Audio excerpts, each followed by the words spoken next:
अगर इन मुस्लिम छात्राओं के हिजाब पहनने की मांग को आज मान लिया जाता है, इसके बाद स्कूलों में नमाज पढ़ने की मांग शुरू हो जाएगी। फिर ये मुस्लिम छात्र स्कूलों में नमाज पढ़ने के लिए अलग से जगह देने की मांग करेंगे और नमाज के दौरान क्लास और पढ़ाई से छूट मांगी जाएगी। अगर यह भी हो गया तो फिर रविवार की जगह शायद शुक्रवार को जुम्मे के नमाज के दिन छुट्टी के लिए मुहिम चलाई जाएगी।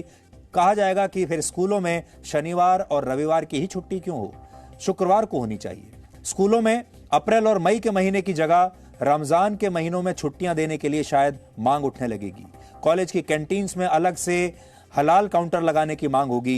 पाठ्यक्रम से अलग अलग भगवानों के नाम हटाने की मांग होगी। अस्सलामु अलैकुम रहमतुल्लाहि बरकातुहू। अभी जी न्यूज के सुधीर चौधरी का जहरीला बयान मैं सुना हूं, जिसमें कह रहा है कि आज अगर कर्नाटका हाईकोर्ट पर्दे की, निकाब की, हिजाब की इजाजत दे देता तो फिर मुस्लिम लड़कियां नमाज डिमांड करती थी, फिर मुस्लिम लड़कियां जुम्मे की छुट्टी डिमांड करती थी, फिर मुस्लिम लड़कियां रमजान के रोजों में जो सो रोजे रहने के लिए छुट्टी डिमांड करती थी, फिर मुस्लिम लड़कियां जो सो हलाल अलग से कैंटीन लगाओ बोलकर बोलती थी।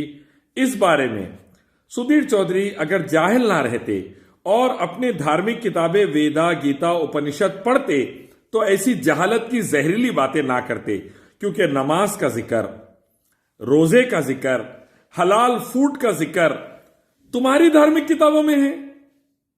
पढ़ो सुधीर चौधरी।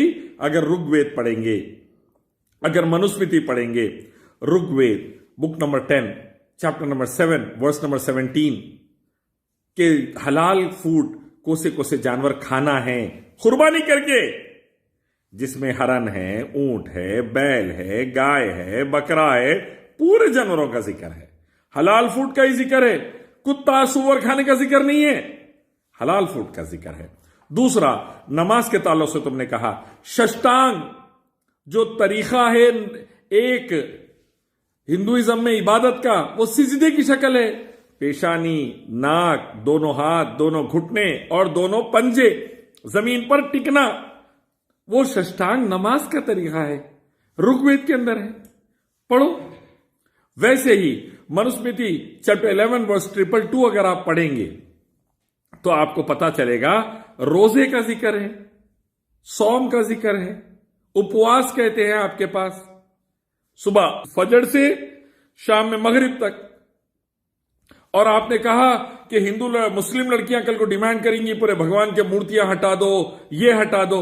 अरे भाई, मूर्ति पूजा से नर्क है बोल के लिखे हुआ है Bhagavad Gita chapter 7 verse 20, Chandogya Upanishad book number 6 section number 2 verse number 1, Yajurveda chapter 32 verse 3, Yajurveda chapter 40 verse 9, एकम ब्रह्म दित्य नास्ते नैनास्ते किंचन न तस्य प्रतिमा आस्ति एकम विदित्यम न कस्य कसित जनिता न कड़िपा। रब एक है, उसी की इबादत, दूसरों की नहीं।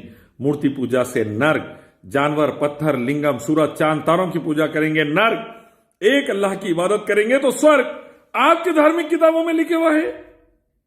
तो सुधीर चौधरी, ये तमाम चीजें पढ़ो, जाहिल ना बनो, भारत में जहर ना फैलाओ, भारत में आग मत लगाओ। सबको कुरान, हदीस, वेदा, गीता, उपनिषद, बाइबल, गुरु ग्रंथ के जरिए एक मालिक रब अल्लाह की इबादत की तरफ बुलाओ, आखिरी नबी मोहम्मद सल्लल्लाहु अलैहि वसल्लम की इताअत की तरफ बुलाओ, और नमाज, रोजा और हलाल फूड तुम भी शुरू करो। देखो जिंदगी में मजा आ जाएगा। गौमूत्र और गोबर में कब तक रहते? जागो, इस्लाम लाओ, देश बचाओ, दोनों जहां में कामयाबी पाओ। सलाम अलैकुम।